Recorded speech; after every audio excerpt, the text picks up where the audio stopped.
ꯃꯌꯥꯝꯒꯤ ꯅꯨꯡꯉꯥꯏꯅꯕꯒꯤꯗꯃꯛ ꯂꯩꯖꯔꯤꯕ ꯃꯈꯜ ꯃꯊꯦꯜ ꯃꯅꯤꯄꯨꯔ ꯆꯦꯅꯦꯜꯅ ꯃꯌꯥꯝꯕꯨ ꯏꯀꯣꯛꯅꯣꯅ ꯈꯣꯏꯔꯨꯝꯖꯔꯤ ꯉꯁꯤꯁꯨ ꯃꯌꯥꯝꯒꯤ ꯅꯨꯡꯉꯥꯏꯅꯕꯒꯤꯗꯃꯛ ꯃꯅꯤꯄꯨꯔꯤ ꯍꯣꯔꯔ ꯁ꯭ꯇꯣꯔꯤ ꯑꯃ ꯄꯨꯗꯨꯅ ꯂꯥꯛꯆꯔꯤ ꯍꯣꯔꯔ ꯁ꯭ꯇꯣꯔꯤ ꯑꯁꯤꯒꯤ ꯃꯃꯤꯡ ꯍꯧꯗꯣꯡ ꯑꯃꯨꯕꯤ ꯋꯥꯔꯤ ꯑꯁꯤ ꯍꯤꯡꯂꯤꯕ ꯑꯃꯗꯤ ꯁꯤꯈ꯭ꯔꯕ ꯀꯅꯥꯒꯨꯝꯕꯤ ꯑꯃꯠꯇꯒ ꯃꯔꯤ ꯂꯩꯅꯖꯗꯦ ꯑꯏꯕꯅ ꯋꯥꯈꯜ ꯁꯥꯒꯠꯆꯔꯒ ꯇꯥꯕꯤꯔꯤꯕꯁꯤꯡꯒꯤ ꯉꯥꯏꯍꯥꯛ ꯄꯣꯊꯥꯅꯕꯒꯤꯗꯃꯛꯇ ꯁꯦꯝꯖꯕ ꯋꯥꯔꯤꯅꯤ ꯍꯧꯖꯤꯛ ꯃꯌꯥꯝꯗ ꯈꯨꯗꯣꯜ ꯇꯝꯖꯔꯤ ꯃꯅꯤꯄꯨꯔꯤ ꯍꯣꯔꯔ ꯁ꯭ꯇꯣꯔꯤ ꯍꯧꯗꯣꯡ ꯑꯃꯨꯕꯤ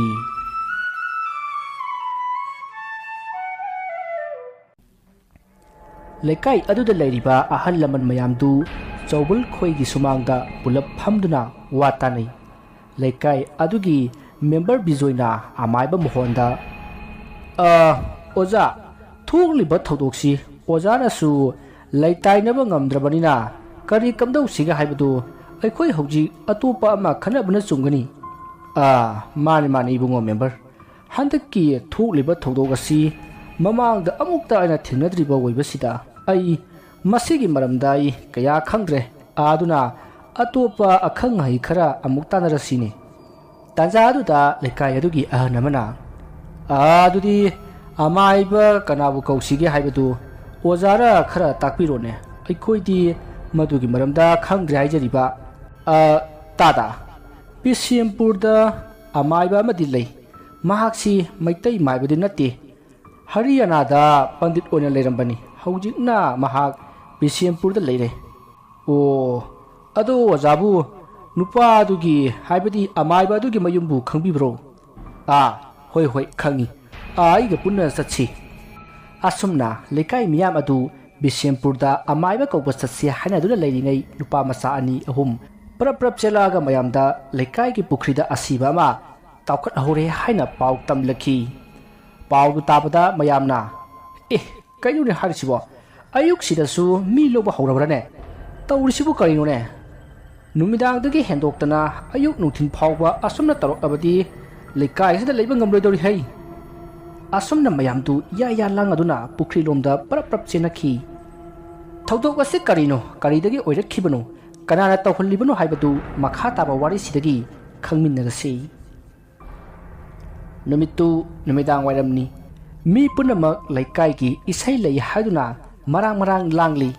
ꯉꯁꯥꯏꯗꯒꯤ ꯂꯩꯀꯥꯏꯒꯤ ꯂꯝꯄꯥꯛ ꯑꯗꯨꯗ ꯏꯁꯩ ꯈꯣꯡꯗꯨꯅ ꯂꯥꯡꯕꯁꯨ ꯂꯦꯞꯇꯦ ꯂꯩꯀꯥꯏ ꯑꯗꯨꯗ ꯂꯩꯔꯤꯕ ꯄꯥꯈꯪ ꯃꯆꯥꯁꯤꯡꯅ ꯏꯁꯩꯒꯤ ꯁꯤꯟ ꯂꯥꯡꯂꯤ ꯃꯇꯝ ꯑꯗꯨꯗ ꯄꯩꯌꯥ ꯈꯔ ꯋꯥꯠꯂꯦ ꯀꯣꯟꯅꯖꯦ ꯍꯥꯏꯗꯨꯅ ꯒ꯭ꯌꯥꯟꯕꯥꯗꯨ ꯃꯌꯥꯝꯅ ꯄꯩꯌꯥ ꯂꯧꯕ ꯊꯥꯈꯤ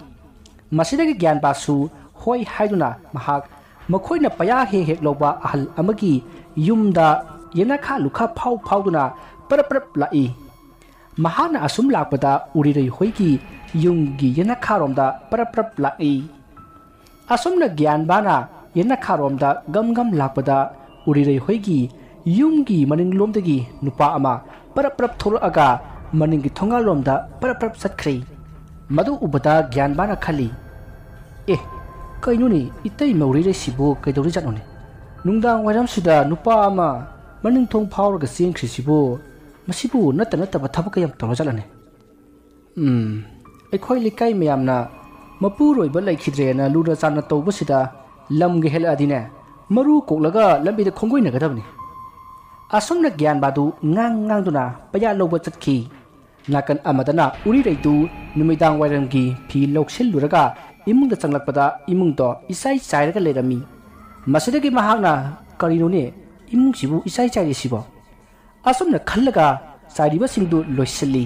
ꯇꯥꯟꯖꯥ ꯑꯗꯨꯗ ꯃꯥꯒꯤ ꯄꯩꯁꯥ ꯍꯥꯞꯄ ꯎꯄꯨ ꯑꯗꯣ ꯍꯥꯡꯗꯨꯅ ꯂꯩꯕ ꯊꯦꯡꯅꯈꯤ ꯃꯗꯨꯗ ꯎꯔꯤꯔꯩꯗꯣ ꯄꯥꯈꯠꯅ ꯃꯈꯨꯠꯇ ꯄꯥꯏꯔꯝꯕ ꯐꯤ ꯑꯗꯣ ꯃꯈꯥꯗ ꯊꯥꯗꯔꯝꯂꯒ ꯎꯄꯨ ꯑꯗꯨ ꯇꯝꯅ ꯆꯦꯟꯁꯤꯜꯂꯤ ꯑꯗꯨꯒ ꯃꯍꯥꯛꯅ ꯎꯄꯨ ꯑꯗꯨꯗ ꯃꯥꯅ ꯊꯝꯈꯤꯕ ꯄꯩꯁꯥꯗꯣ ꯌꯥꯎꯔꯤꯕ꯭ꯔꯥ ꯍꯥꯏꯅ ꯌꯦꯡꯕꯗꯗꯤ ꯄꯩꯁꯥꯗꯣ ꯌꯥꯎꯔꯝꯗ꯭ꯔꯦ ꯃꯗꯨꯗ ꯃꯍꯥꯛ ꯁ꯭ꯋꯥꯏ ꯂꯥꯎꯈꯤ ꯎꯔꯤꯔꯩ ꯂꯦꯞꯄ ꯉꯝꯗꯗꯨꯅ ꯂꯩꯃꯥꯏꯗ ꯐꯝꯊꯩ ꯃꯁꯤꯗꯒꯤ ꯃꯍꯥꯛ ꯀꯟꯅ ꯀꯞꯂꯛꯂꯦ ꯑꯗꯨꯕꯨ ꯌꯨꯝ ꯑꯗꯨꯗ ꯂꯩꯔꯤꯕꯗꯣ ꯃꯍꯥꯛ ꯃꯇꯣꯝꯗꯅꯤ ꯑꯗꯨꯅ ꯃꯍꯥꯛ ꯊꯦꯝꯕꯤꯅꯕ ꯀꯅꯥ ꯌꯥꯎꯗꯅ ꯄꯦꯟꯅ ꯀꯞꯈꯤ ꯑꯗꯨꯒ ꯀꯅꯥꯅꯕꯨ ꯍꯨꯔꯥꯜꯂꯝꯒꯗꯕ ꯍꯥꯏꯅꯁꯨ ꯈꯟꯈꯤ ꯃꯇꯝꯗꯤ ꯑꯁꯨꯝ ꯍꯧꯖꯤꯟꯈꯤꯕꯅ ꯍꯧꯖꯤꯛꯇꯤ ꯏꯁꯩ ꯍꯧꯔꯦ ꯁꯣꯝꯗ ꯎꯔꯤꯔꯩꯗꯤ ꯍꯔꯥꯎ ꯅꯨꯡꯉꯥꯏꯐꯝ ꯈꯪꯈꯤꯗꯦ ꯃꯁꯤꯗꯒꯤ ꯃꯍꯥꯛꯅ ꯋꯥꯈꯜ ꯑꯁꯨꯝ ꯈꯜꯂꯛꯄꯗ ꯃꯍꯥꯛꯅ ꯋꯥꯈꯜ ꯑꯃ ꯂꯥꯛꯈꯤ ꯍꯥꯏꯁ ꯉꯁꯥꯏ ꯑꯩꯅ ꯍꯣꯇꯦꯜꯗ ꯂꯩꯔꯤꯉꯩ ꯉꯥꯟꯕ ꯂꯥꯛꯑꯝꯕꯅꯤ ꯃꯉꯣꯟꯗ ꯑꯩꯅ ꯑꯩꯒꯤ ꯃꯔꯨꯞ ꯐꯪꯕꯒꯤ ꯋꯥꯔꯤ ꯁꯥꯈꯤꯕꯅꯤ ꯑꯩ ꯉꯥꯟꯕ ꯊꯤꯔꯨꯗꯕ ꯌꯥꯗ꯭ꯔꯦ ꯑꯁꯨꯝꯅ ꯎꯔꯤꯔꯩꯗꯨ ꯐꯃꯨꯡꯗ ꯍꯤꯞꯂꯝꯕꯗꯒꯤ ꯐꯨꯛ ꯍꯧꯒꯠꯂꯤ ꯑꯗꯨꯒ ꯏꯅꯐꯤ ꯑꯃ ꯍꯥꯊꯨ ꯍꯥꯊꯨ ꯏꯟꯁꯤꯜꯂꯒ ꯃꯃꯥꯡ ꯊꯣꯡꯗꯣ ꯍꯥꯡꯉꯤ ꯑꯗꯨꯒ ꯃꯍꯥꯛ ꯏꯁꯩ ꯇꯧꯐꯝꯂꯣꯝꯗ ꯉꯥꯟꯕꯕꯨ ꯊꯤꯕ ꯍꯧꯔꯛꯈꯤ ꯌꯥꯝꯈ꯭ꯔꯕ ꯃꯤꯌꯥꯝ ꯃꯔꯛ ꯑꯗꯨꯗ ꯎꯔꯤꯔꯩꯅ ꯉꯥꯟꯕꯕꯨ ꯊꯤꯕ ꯐꯪꯈꯤꯗꯦ ꯑꯁꯨꯝꯅ ꯎꯔꯤꯔꯩꯅ ꯉꯥꯟꯕꯕꯨ ꯀꯣꯏꯊꯤ ꯊꯤꯕꯗꯣ ꯉꯁꯥꯏ ꯄꯩꯌꯥ ꯂꯧꯕ ꯂꯥꯛꯈꯤꯕ ꯒ꯭ꯌꯥꯟꯕꯥꯅ ꯎꯈꯤ ꯃꯗꯨ ꯎꯕꯗ ꯃꯍꯥꯛꯅ ꯈꯜꯂꯤ ꯀꯩꯅꯣꯅꯤ ꯃꯥꯅ ꯀꯣꯏꯌꯦꯡ ꯌꯦꯡꯉꯒ ꯊꯤꯔꯤꯁꯤꯕꯣ ꯃꯁꯤ ꯅꯨꯄꯤꯁꯤ ꯑꯩ ꯃꯇꯨꯡꯗ ꯇꯨꯃꯤꯟꯅ ꯏꯟꯅꯒꯦꯀꯣ ꯉꯁꯤꯗꯤ ꯍꯨꯔꯥꯟꯕ ꯐꯥꯒꯦꯕ ꯑꯁꯨꯝꯅ ꯈꯜꯂꯒ ꯒ꯭ꯌꯥꯟꯕꯥꯅ ꯎꯔꯤꯔꯩꯒꯤ ꯃꯇꯨꯡꯗ ꯇꯨꯃꯤꯟꯅ ꯑꯁꯨꯝ ꯏꯟꯅꯔꯛꯂꯤ ꯁꯣꯝꯗ ꯎꯔꯤꯔꯩꯗꯤ ꯀꯅꯥꯅ ꯀꯔꯤ ꯈꯜꯂꯤ ꯇꯨꯡꯗ ꯀꯅꯥꯅ ꯁꯦꯟꯅꯔꯤ ꯑꯃꯠꯇ ꯈꯪꯗꯅ ꯉꯥꯟꯕꯕꯨ ꯀꯣꯏꯊꯤ ꯊꯤꯔꯤ ꯑꯁꯨꯝꯅ ꯊꯤꯔꯛꯄꯗ ꯉꯥꯟꯕꯗꯣ ꯃꯈꯣꯏ ꯅꯨꯄꯥ ꯈꯔꯒ ꯄꯨꯟꯗꯨꯅ ꯂꯩꯔꯝꯕ ꯊꯦꯡꯅꯔꯤ ꯃꯗꯨꯗ ꯎꯔꯤꯔꯩꯅ ꯃꯅꯥꯛꯇ ꯆꯪꯁꯤꯜꯂꯒ ꯉꯥꯟꯕ ꯍꯥꯏꯅ ꯀꯧꯈꯤ ꯉꯥꯟꯕꯗꯨ ꯁꯠ ꯂꯩꯊꯣꯔꯛꯏ ꯃꯍꯥꯛꯅ ꯂꯩꯊꯣꯔꯛꯄꯗ ꯎꯔꯤꯔꯩꯅ ꯂꯦꯞꯄꯒ ꯂꯩꯔꯝꯕ ꯑꯗꯨꯗ ꯃꯁꯥꯗꯣ ꯏꯊꯛ ꯊꯛꯀꯠꯄꯒꯨꯝ ꯇꯧꯔꯤ ꯏꯇꯩꯃ ꯀꯔꯤ ꯍꯥꯏꯒꯦ ꯑꯩꯕꯨ ꯀꯧꯕ꯭ꯔꯣ ꯃꯗꯨꯗ ꯎꯔꯤꯔꯩꯅ ꯀꯧꯋꯦ ꯑꯁꯤꯗ ꯏꯕꯥꯅꯤ ꯋꯥ ꯑꯝꯇ ꯁꯥꯟꯅꯁꯤ ꯂꯥꯛꯑꯣ ꯀꯨꯏꯔꯣꯏꯗ ꯏꯇꯩꯃ ꯀꯔꯤ ꯋꯥꯅꯣ ꯁꯤꯗ ꯑꯗꯨꯝ ꯍꯥꯏꯔꯛꯑꯣ ꯑꯩ ꯏꯃꯥꯟꯅꯕꯁꯨ ꯄꯨꯜꯂꯤ ꯍꯥꯏ ꯌꯥꯗ ꯇꯧꯔꯤꯅꯤ ꯅꯪꯕꯣ ꯌꯥꯔꯣꯏ ꯑꯁ꯭ꯋꯥꯏꯗ ꯁꯥꯟꯅꯁꯤ ꯂꯥꯛꯑꯣꯕ ꯑꯁ ꯍꯦꯔ ꯏꯇꯩꯃ ꯀꯔꯤ ꯋꯥꯅꯣꯁꯨ ꯈꯪꯗꯦ ꯂꯥꯛꯑꯣ ꯂꯥꯛꯑꯣꯗ ꯍꯥꯏ ꯀꯩꯅꯣ ꯈꯪꯗꯦ ꯃꯇꯥꯡ ꯑꯗꯨꯗ ꯉꯥꯟꯕꯒꯤ ꯃꯅꯥꯛꯇ ꯂꯩꯔꯤꯕ ꯅꯨꯄꯥꯁꯤꯡ ꯑꯗꯨꯅ ꯉꯥꯟꯕꯗ ꯀꯩꯅꯣꯅꯤ ꯉꯥꯟꯕ ꯃꯤ ꯑꯩꯈꯣꯏ ꯇꯥꯕ ꯌꯥꯗꯕ ꯋꯥ ꯑꯣꯏꯔꯝꯕꯁꯨ ꯌꯥꯏ ꯑꯁ꯭ꯋꯥꯏ ꯐꯥꯎꯗꯪ ꯊꯣꯛꯂꯒ ꯋꯥꯔꯤꯗꯣ ꯁꯥꯟꯅꯕꯗ ꯀꯩ ꯀꯥꯏꯒꯦ ꯑꯁꯨꯛ ꯐꯖꯅ ꯍꯥꯏꯔꯤꯁꯤꯕꯨ ꯅꯪꯁꯨ ꯅꯀꯣꯛ ꯆꯥꯛꯏꯍꯦ ꯑꯁ ꯃꯌꯥꯝꯅ ꯈꯪꯄꯣꯟꯇꯦ ꯀꯩꯁꯨ ꯂꯩꯕ ꯋꯥ ꯑꯣꯏꯔꯝꯃꯣꯏ ꯑꯁꯨꯝꯅ ꯉꯥꯟꯕꯗꯨ ꯃꯐꯝ ꯑꯗꯨꯗꯒꯤ ꯄꯔꯞ ꯄꯔꯞ ꯊꯣꯛꯈ꯭ꯔꯤ ꯎꯔꯤꯔꯩꯁꯨ ꯃꯥꯒꯤ ꯃꯇꯨꯡꯗ ꯄꯔꯞ ꯄꯔꯞ ꯏꯟꯅꯔꯛꯏ ꯃꯁꯤꯗꯒꯤ ꯎꯔꯤꯔꯩꯅ ꯉꯥꯏꯈꯣ ꯉꯥꯟꯕ ꯅꯪꯅ ꯉꯁꯥꯏ ꯄꯨꯈꯤꯕ ꯁꯦꯟꯗꯣ ꯌꯥꯝ ꯊꯨꯅ ꯄꯤꯔꯛꯎ ꯃꯗꯣ ꯏꯆꯥꯅꯨꯄꯤꯒꯤ ꯊꯥꯅꯕꯒꯤ ꯊꯝꯂꯤꯕ ꯁꯦꯟꯅꯤ ꯀꯩꯅꯣꯅꯤ ꯏꯇꯩꯃꯅ ꯍꯥꯏꯗꯨꯕꯨ ꯀꯩꯅꯣ ꯀꯅꯥꯒꯤ ꯀꯗꯥꯏꯗꯒꯤ ꯁꯦꯟꯅꯣ ꯉꯥꯟꯕ ꯅꯪ ꯑꯗꯨꯃꯥꯏꯅ ꯇꯧꯅꯨ ꯅꯪꯅ ꯉꯁꯥꯏ ꯅꯨꯡꯗꯥꯡ ꯋꯥꯏꯔꯝ ꯑꯩꯒꯤ ꯎꯄꯨꯗꯒꯤ ꯄꯨꯈꯤꯕ ꯁꯦꯟꯗꯣ ꯌꯥꯝ ꯊꯨꯅ ꯄꯤꯔꯛꯎ ꯅꯠꯇ꯭ꯔꯕꯗꯤꯅꯦ ꯅꯪ ꯂꯩꯀꯥꯏ ꯇꯥꯛꯀꯗꯕꯅꯤ ꯍꯦꯔ ꯏꯇꯩꯃꯕꯨ ꯑꯩꯅ ꯗꯥꯏꯔꯦꯛ ꯂꯧꯏ ꯍꯥꯏꯕꯁꯤ ꯁꯥꯈꯤ ꯁꯥꯕꯜ ꯇꯧꯊꯣꯛꯄ ꯉꯝꯒꯗ꯭ꯔꯣ ꯑꯁꯨꯝꯅ ꯉꯥꯟꯕꯅ ꯎꯔꯩ ꯄꯥꯔꯩ ꯈꯨꯝꯂꯛꯄ ꯑꯗꯨꯗ ꯎꯔꯤꯔꯩꯗꯣ ꯗꯥꯏꯔꯦꯛ ꯎꯍꯨꯕꯃꯛꯇꯤ ꯅꯠꯇꯕꯅꯤꯅ ꯀꯟꯅ ꯍꯥꯏꯕꯗꯤ ꯉꯝꯗ꯭ꯔꯤ ꯃꯁꯤꯗꯒꯤ ꯎꯔꯤꯔꯩꯗꯣ ꯀꯞꯂꯛꯏ ꯑꯗꯨꯒ ꯉꯥꯟꯕꯗ ꯉꯥꯟꯕ ꯅꯪ ꯁꯦꯡꯅ ꯂꯧꯔꯗꯤꯅꯦ ꯇꯪꯈꯥꯏ ꯑꯃꯇꯪ ꯑꯣꯏꯔꯁꯨ ꯍꯟꯗꯣꯛꯎ ꯅꯆꯟꯅꯨꯄꯤ ꯑꯃ ꯃꯄꯥꯟꯗ ꯃꯍꯩ ꯇꯝꯕꯗꯨꯒꯤꯅꯦ ꯊꯥꯅꯕꯒꯤ ꯁꯦꯟ ꯑꯃꯠꯇ ꯂꯩꯇ꯭ꯔꯤ ꯑꯁꯨꯝꯅ ꯎꯔꯤꯔꯩꯅ ꯀꯞꯂꯛꯄ ꯑꯗꯨꯗ ꯂꯥꯞꯅ ꯃꯇꯨꯡ ꯏꯟꯅꯔꯛꯂꯤꯕ ꯒ꯭ꯌꯥꯟꯕꯥꯗꯣ ꯄꯔꯞ ꯄꯔꯞ ꯆꯪꯉꯛꯏ ꯑꯗꯨꯒ ꯉꯥꯟꯕ ꯀꯔꯤ ꯋꯥꯔꯤꯅꯣꯅꯦ ꯏꯇꯩꯃꯁꯤꯅ ꯀꯞꯄꯤꯁꯤꯕꯣ ꯏꯌꯥꯝꯕ ꯒ꯭ꯌꯥꯟ ꯇꯥꯕ ꯅꯠꯇꯦꯗ ꯃꯄꯣꯠ ꯃꯥꯡꯉꯒ ꯑꯩꯉꯣꯟꯗ ꯇꯥꯏꯅꯩꯅꯦ ꯃꯥꯁꯨ ꯈꯪꯖꯕ ꯑꯃ ꯂꯩ ꯇꯧꯖꯔꯤꯅꯤ ꯂꯩꯔꯤꯕ ꯃꯌꯥꯝꯁꯤꯗꯗꯤ ꯇꯥꯏꯅꯗꯦꯕ ꯍꯦꯔ ꯏꯌꯥꯝꯕꯒꯤ ꯋꯥꯗꯨꯗꯤ ꯏꯇꯩꯃꯁꯤꯒꯤ ꯃꯤꯆꯤꯟꯒ ꯂꯩꯕꯒꯤ ꯃꯑꯣꯡꯅꯤꯅꯦ ꯑꯩꯗꯤ ꯑꯆꯨꯝꯕꯒꯤ ꯃꯥꯏꯀꯩꯗ ꯂꯩꯕꯅꯤꯗ ꯑꯃꯒꯤ ꯃꯥꯏꯀꯩꯗ ꯂꯩꯇꯦ ꯀꯥꯟꯗꯦ ꯉꯥꯟꯕ ꯃꯅꯥ ꯃꯔꯤ ꯅꯥꯏꯗ꯭ꯔꯤꯉꯩ ꯄꯤꯊꯣꯛꯈ꯭ꯔꯣ ꯀꯩꯗꯧꯔꯒꯦ ꯅꯠꯇꯦꯅꯦ ꯏꯌꯥꯝꯕꯅ ꯃꯊꯣꯡ ꯃꯔꯝ ꯈꯪꯗꯅ ꯄꯔꯞ ꯄꯔꯞ ꯂꯥꯛꯑꯒ ꯑꯋꯣ ꯑꯄꯥ ꯁꯥꯔꯤꯁꯤꯕꯨ ꯅꯠꯇꯦ ꯏꯇꯩꯃꯁꯤ ꯏꯌꯥꯝꯕꯒꯤ ꯑꯔꯣꯟꯕ ꯅꯨꯄꯤꯔꯣ ꯉꯥꯟꯕꯒꯤ ꯈꯣꯟꯗꯨ ꯈꯔ ꯀꯟꯕꯗꯨꯗ ꯒ꯭ꯌꯥꯟꯕꯥꯗꯣ ꯈꯪꯁꯥꯎ ꯁꯥꯎꯈꯤꯗꯨꯅ ꯉꯥꯟꯕꯒꯤ ꯃꯃꯥꯏꯗ ꯀꯤꯟꯅ ꯊꯤꯟꯖꯤꯟꯈꯤ ꯃꯁꯤꯗꯒꯤ ꯉꯥꯟꯕꯁꯨ ꯃꯈꯨꯠ ꯍꯟꯗꯨꯅ ꯃꯈꯣꯏ ꯑꯅꯤ ꯐꯨꯅꯔꯛꯂꯦ ꯑꯗꯨꯝꯅ ꯐꯨꯅꯔꯛꯄ ꯑꯗꯨꯗ ꯃꯅꯥꯛ ꯑꯗꯨꯋꯥꯏꯗ ꯂꯩꯔꯤꯕ ꯃꯤꯌꯥꯝ ꯑꯗꯣ ꯆꯦꯟꯁꯤꯟꯅꯔꯛꯇꯨꯅ ꯈꯥꯝꯗꯣꯛꯈꯤ ꯑꯗꯨꯒ ꯐꯨꯅꯔꯤꯕ ꯑꯗꯨꯒꯤ ꯃꯔꯝ ꯍꯪꯈꯤ ꯃꯗꯨꯗ ꯉꯥꯟꯕꯅ ꯑꯩꯅ ꯂꯧꯁꯨ ꯂꯧꯗꯕ ꯁꯦꯟꯗꯨꯕꯨ ꯑꯩꯅ ꯂꯧꯏ ꯍꯥꯏꯗꯨꯅ ꯐꯨꯔꯤꯕꯅꯤ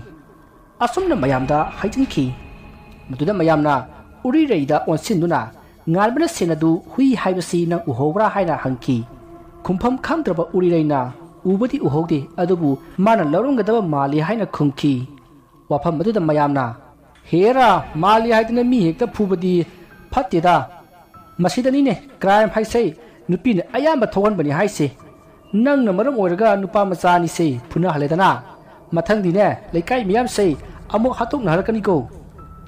ꯃꯇꯥꯡ ꯑꯗꯨꯗ ꯒ꯭ꯌꯥꯟꯕꯅ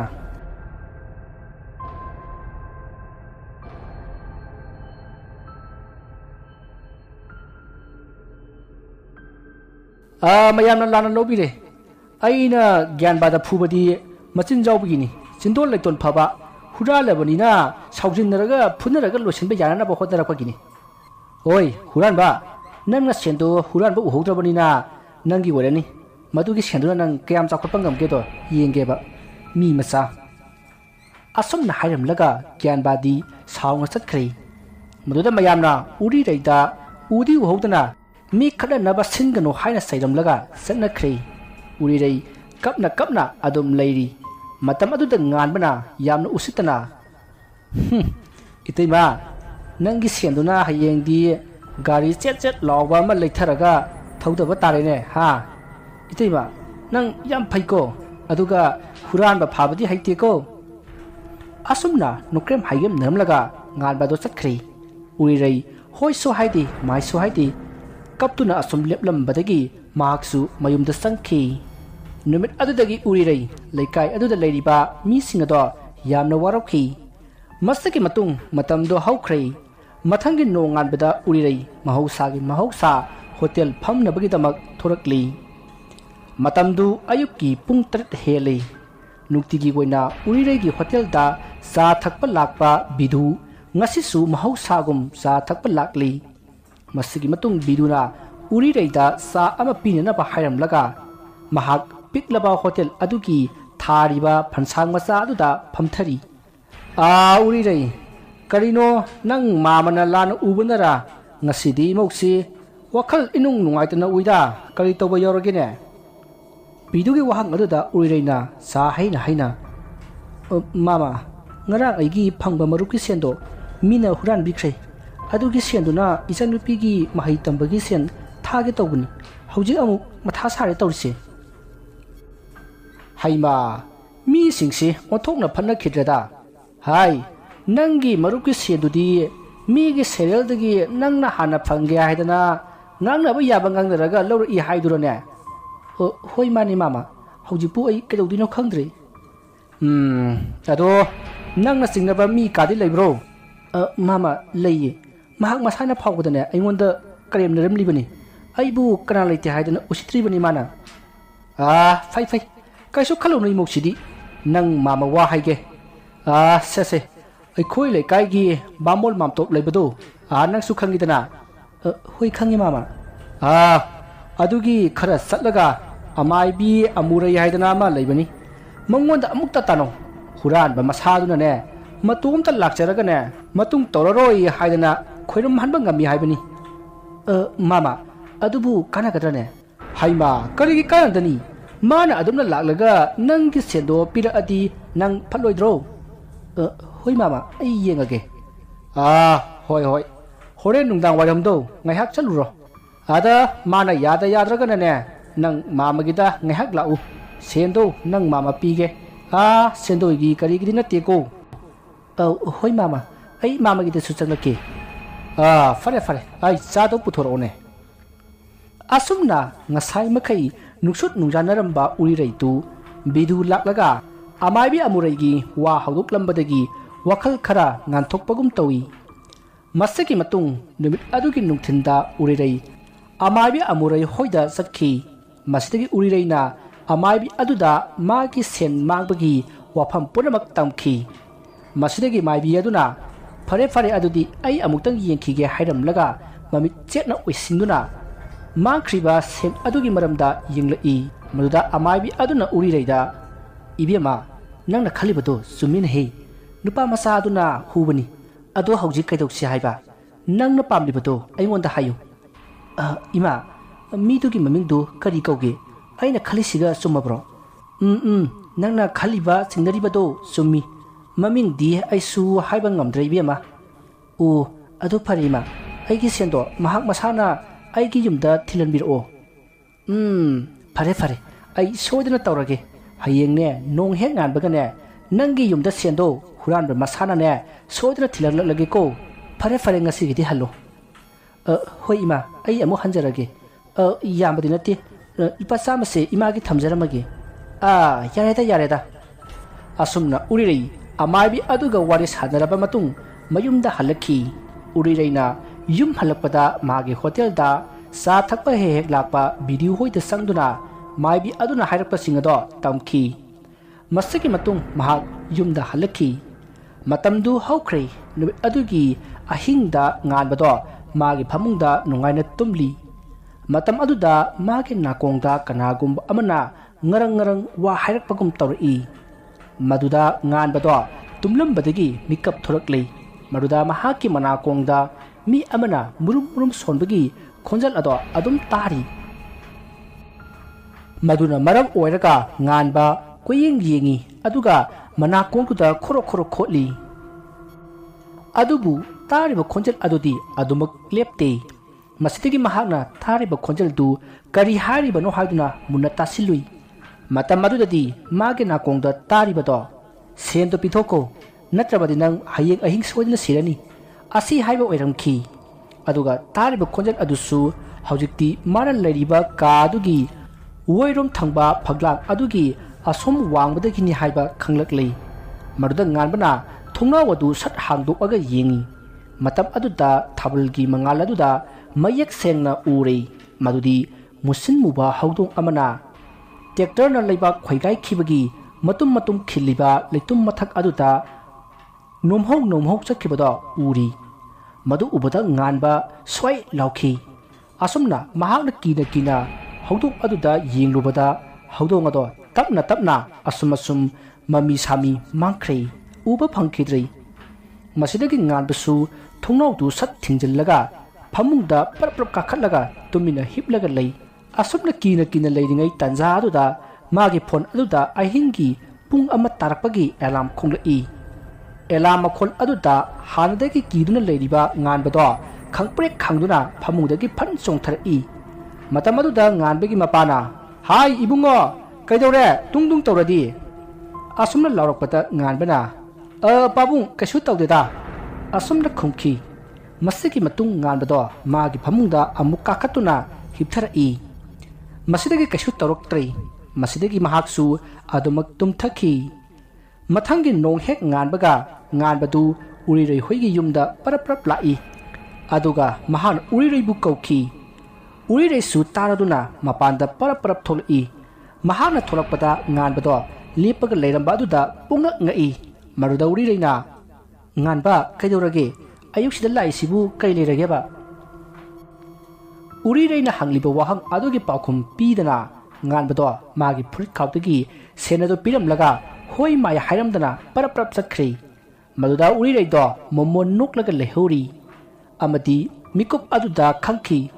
imungi senthumgi maramda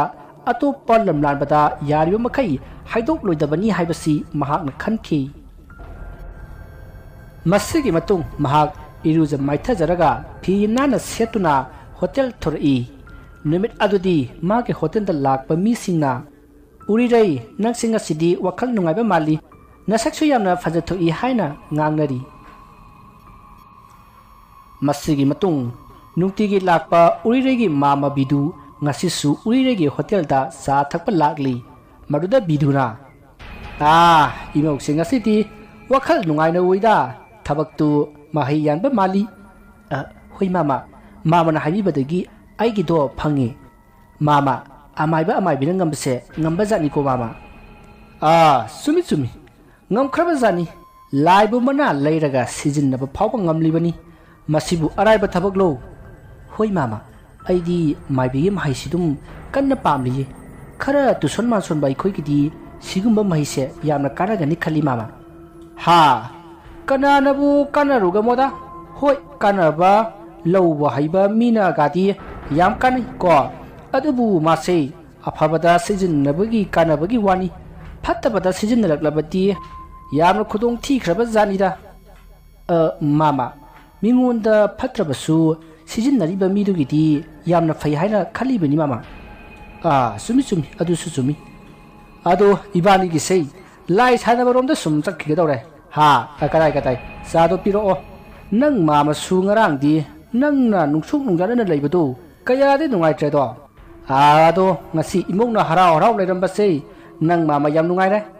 masidani awaba nungai taba wari di ithak thongba ahan ga tano hari base hoi mani mama asumna makhoi harau nungai na sa thaki matamaduta hotel aduta kari wari sanai haiduna lumduna ngasaidagi tariba nganbana khali aingonda lai thatilakli badudi urirei nangna oire ꯐꯩ ꯈꯪꯒꯅꯤꯗꯅ ꯉꯥꯟꯕ ꯀꯅꯥꯅꯣ ꯍꯥꯏꯕꯁꯦ ꯈꯪꯍꯟꯒꯦ ꯅꯪ ꯈꯪꯅꯦꯕ ꯑꯁꯨꯝꯅ ꯉꯥꯟꯕꯗꯨ ꯁꯥꯎꯅ ꯆꯠꯈꯤ ꯃꯁꯤꯒꯤ ꯃꯇꯨꯡ ꯃꯇꯝꯗꯣ ꯍꯧꯈ꯭ꯔꯦ ꯅꯨꯃꯤꯗꯥꯡꯒꯤ ꯃꯇꯝꯅꯤ ꯉꯥꯟꯕꯗꯨ ꯃꯥꯒꯤ ꯃꯃꯥꯟꯅꯕ ꯈꯔꯒ ꯂꯝꯍꯥꯡ ꯑꯃꯗ ꯌꯨ ꯊꯛꯂꯤ ꯃꯗꯨꯗ ꯉꯥꯟꯕꯅ ꯃꯥꯒꯤ ꯃꯃꯥꯟꯅꯕꯁꯤꯡꯗ ꯃꯥꯅ ꯇꯧꯈꯤꯕ ꯑꯃꯗꯤ ꯎꯔꯤꯔꯩꯅ ꯇꯧꯔꯛꯈꯤꯕꯁꯤꯡ ꯑꯗꯣ ꯂꯣꯏꯅ ꯂꯤꯔꯝꯃꯤ ꯃꯗꯨꯗ ꯃꯃꯥꯟꯅꯕ ꯑꯃꯅ ꯚꯥꯏ ꯑꯗꯨꯗꯤ ꯅꯪꯅ ꯁꯦꯟꯗꯨ ꯍꯨꯔꯥꯜꯂꯨꯕꯒꯤ ꯃꯤꯗꯨꯅ ꯇꯧꯔꯛꯄꯅꯤ ꯃꯗꯨꯗꯤ ꯂꯥꯟꯗꯦꯅꯦ ꯚꯥꯏ ꯑꯗꯨ ꯑꯣꯏꯔꯁꯨ ꯃꯥꯅ ꯑꯩꯕꯨ ꯀꯤꯍꯟꯕ ꯑꯩꯕꯨ ꯇꯨꯝꯐꯝ ꯆꯥꯐꯝ ꯈꯪꯍꯟꯗꯕ ꯃꯥꯅ ꯑꯩꯁꯤ ꯀꯅꯥꯅꯣ ꯍꯥꯏꯕꯁꯦ ꯈꯪꯗ꯭ꯔꯦ ꯑꯃꯨꯛꯇꯪ ꯈꯪꯍꯟꯕ ꯇꯥꯔꯦ ꯇꯧꯔꯨꯅꯨꯗ ꯚꯥꯏ ꯏꯇꯩꯃꯗꯣ ꯃꯁꯛ ꯃꯇꯧꯁꯨ ꯌꯦꯡꯕ ꯌꯥꯝꯅ ꯅꯨꯡꯉꯥꯏ ꯃꯥꯒꯤ ꯅꯨꯄꯥ ꯂꯩꯈꯤꯗ꯭ꯔꯕ ꯃꯇꯨꯡꯗꯒꯤ ꯃꯁꯥ ꯊꯥꯔꯤꯛ ꯊꯥꯛꯀꯤꯗꯃꯛ ꯑꯇꯣꯞꯄꯗ ꯌꯨꯝ ꯄꯥꯟꯗꯕ ꯃꯈꯩ ꯍꯣꯠꯅꯖꯔꯤꯕꯗꯣ ꯃꯗꯨ ꯑꯩꯗꯤ ꯏꯀꯥꯏ ꯈꯨꯝꯅꯩ ꯚꯥꯏ ꯅꯪ ꯋꯥꯈꯜꯗꯣ ꯑꯐꯕ ꯈꯔ ꯈꯜꯂꯨꯅꯦ ꯍꯣꯏꯅꯦ ꯚꯥꯏ ꯉꯥꯟꯕ ꯅꯪꯅ ꯁꯦꯟꯗꯨ ꯂꯧꯔꯨꯕꯒꯤ ꯃꯤꯅ ꯑꯉꯝ ꯇꯥꯟꯅꯔꯛꯄꯅꯤ ꯀꯔꯤꯒꯨꯝꯕ ꯄꯨꯂꯤꯁꯅꯒ ꯐꯥꯕ ꯑꯣꯏꯔꯝꯃꯗꯤ ꯅꯪ ꯐꯨꯗꯦꯛꯇꯅ ꯖꯦꯜ ꯌꯧꯔꯗꯕꯅꯤꯅꯦ ꯃꯁꯤ ꯍꯥꯏꯔꯒ ꯃꯌꯥꯝꯗꯣ ꯋꯥ ꯅꯣꯛꯏ ꯍꯥꯟꯅꯗꯒꯤ ꯈꯔꯒ ꯁꯥꯎꯔꯒ ꯂꯩꯕꯅꯤ ꯃꯃꯥꯟꯅꯕ ꯃꯌꯥꯝ ꯑꯗꯨꯅꯒ ꯉꯥꯡꯁꯤꯜꯂꯛꯄꯅꯤ ꯉꯥꯟꯕꯗꯣ ꯁꯥꯎꯕꯅ ꯃꯩ ꯍꯧꯈ꯭ꯔꯦ ꯃꯇꯝ ꯑꯗꯨꯗ ꯃꯍꯥꯛꯀꯤ ꯐꯠꯇ꯭ꯔꯕ ꯋꯥꯈꯜ ꯑꯗꯨꯗ ꯈꯜꯂꯤ ꯄꯨꯝꯅꯃꯛꯁꯦ ꯎꯔꯤꯅ ꯂꯣꯏꯅꯃꯛ ꯊꯣꯟꯕ ꯉꯥꯛꯇꯅꯤ ꯑꯗꯨꯅ ꯑꯩ ꯃꯉꯣꯟꯗ ꯄꯔꯥ ꯑꯃꯗꯤ ꯁꯣꯏꯗꯅ ꯇꯝꯕꯤꯗꯕ ꯌꯥꯗ꯭ꯔꯦ ꯑꯁꯨꯝꯅ ꯈꯜꯂꯒ ꯉꯥꯟꯕꯗꯣ ꯌꯨ ꯌꯥꯝꯅ ꯊꯛꯈꯤ ꯃꯁꯤꯒꯤ ꯃꯇꯨꯡ ꯃꯃꯥꯟꯅꯕꯁꯤꯡꯗꯣ ꯌꯨꯝꯗ ꯍꯟꯅꯔꯁꯤ ꯍꯥꯏꯗꯨꯅ ꯃꯥꯒꯤ ꯌꯨꯝꯗ ꯍꯟꯅꯔꯛꯏ ꯁꯣꯝꯗ ꯉꯥꯟꯕꯗꯤ ꯐꯃꯨꯡꯗ ꯂꯣꯡꯅ ꯍꯤꯞꯂꯒ ꯋꯥꯈꯜ ꯈꯜꯂꯤ ꯑꯩꯅ ꯀꯔꯝꯅ ꯎꯔꯤꯔꯩꯕꯨ ꯃꯤꯡꯆꯠ ꯊꯤꯅꯅꯕ ꯇꯧꯁꯤꯒꯦ ꯀꯔꯝꯅ ꯃꯥꯕꯨ ꯂꯩꯀꯥꯏ ꯃꯤꯌꯥꯝꯗ ꯈꯣꯡꯒꯣꯏꯅꯁꯤꯒꯦ ꯃꯥꯅ ꯑꯩꯕꯨ ꯂꯩꯀꯥꯏ ꯑꯁꯤꯗ ꯍꯨꯔꯥꯟꯕ ꯇꯥꯍꯜꯂꯕꯅꯤꯅ ꯃꯥꯁꯨ ꯑꯩꯅ ꯃꯄꯨꯟꯁꯤꯒꯤ ꯀꯣꯛꯄ ꯌꯥꯔꯣꯏꯗꯕ ꯕꯗꯅꯥꯝ ꯑꯃꯗꯤ ꯊꯝꯗꯕ ꯌꯥꯗꯦ ꯀꯔꯤ ꯇꯧꯁꯤꯒꯦ ꯂꯩꯔꯦ ꯈꯪꯒꯅꯤꯗꯅ ꯃꯥ ꯑꯁꯨꯝꯅ ꯉꯥꯟꯕꯗꯨ ꯋꯥꯈꯜ ꯑꯃ ꯈꯜꯂꯒ ꯅꯨꯡꯉꯥꯏꯅ ꯇꯨꯝꯈꯤ ꯑꯁꯨꯝꯅ ꯉꯥꯟꯕꯗꯨ ꯋꯥꯈꯜ ꯈꯟꯅ ꯇꯨꯝꯈꯤꯕꯒ ꯃꯍꯥꯛ ꯃꯈꯣꯏ ꯂꯩꯀꯥꯏꯒꯤ ꯃꯤ ꯑꯃ ꯂꯩꯇꯕꯒꯤ ꯃꯊꯧ ꯃꯉꯝ ꯄꯥꯡꯊꯣꯛꯄ ꯆꯠꯂꯝꯃꯤ ꯃꯗꯨꯗ ꯃꯍꯥꯛꯅ ꯃꯐꯝ ꯑꯗꯨꯗ ꯂꯩꯔꯝꯕ ꯃꯤ ꯑꯃꯗ ꯑꯁꯤꯕꯗꯨ ꯀꯔꯝꯅ ꯇꯧꯈꯤꯕꯅꯣ ꯍꯥꯏꯅ ꯍꯪꯈꯤ ꯃꯗꯨꯗ ꯅꯨꯄꯥ ꯑꯗꯨꯅ ꯍꯧꯗꯣꯡ ꯑꯃꯨꯕꯤꯅ ꯇꯨꯝꯂꯤꯉꯩꯗ ꯀꯥꯟꯕꯗꯒꯤꯅꯤ ꯍꯥꯏꯅ ꯈꯨꯝꯂꯛꯈꯤ ꯋꯥꯐꯝ ꯑꯗꯨ ꯇꯥꯕꯗ ꯉꯥꯟꯕꯗꯨ ꯐꯤꯉꯧꯅ ꯀꯨꯞꯂꯒ ꯂꯩꯔꯤꯕ ꯑꯁꯤꯕ ꯑꯗꯨꯒꯤ ꯃꯅꯥꯛꯇ ꯄꯔꯞ ꯆꯪꯁꯤꯜꯂꯤ ꯑꯗꯨꯒ ꯁꯤꯔꯤꯕꯗꯣ ꯀꯅꯥꯅꯣ ꯍꯥꯏꯗꯨꯅ ꯐꯤ ꯍꯥꯏꯗꯣꯛꯂꯒ ꯌꯦꯡꯂꯨꯔꯦ ꯑꯁꯨꯝꯅ ꯃꯍꯥꯛꯅ ꯌꯦꯡꯂꯨꯕꯗ ꯃꯃꯥꯏ ꯃꯃꯤꯠ ꯃꯨꯁꯤꯟ ꯃꯨꯟꯅ ꯀꯥꯊꯦꯛꯂꯕ ꯅꯨꯄꯥ ꯑꯃ ꯃꯌꯥ ꯂꯥꯎꯅ ꯀꯥꯊꯣꯛꯂꯒ ꯁꯤꯔꯝꯂꯤꯕ ꯑꯗꯣ ꯉꯥꯟꯕꯒꯤ ꯃꯁꯛ ꯑꯗꯨꯒ ꯆꯞ ꯃꯥꯟꯅꯔꯝꯈꯤ ꯃꯗꯨ ꯎꯕꯗ ꯃꯍꯥꯛ ꯈꯪꯗꯨꯅ ꯀꯟꯅ ꯂꯥꯎꯈꯤ ꯑꯃꯗꯤ ꯀꯣꯏꯆꯦꯟ ꯆꯦꯟꯈꯤ ꯃꯍꯥꯛꯅ ꯑꯁꯨꯝꯅ ꯆꯦꯜꯂꯛꯄꯗ ꯃꯃꯥꯡꯗ ꯍꯧꯗꯣꯡ ꯑꯃꯨꯕꯤ ꯑꯃꯅ ꯈꯪꯍꯧꯗꯅ ꯆꯣꯡꯁꯤꯜꯂꯛꯈꯤ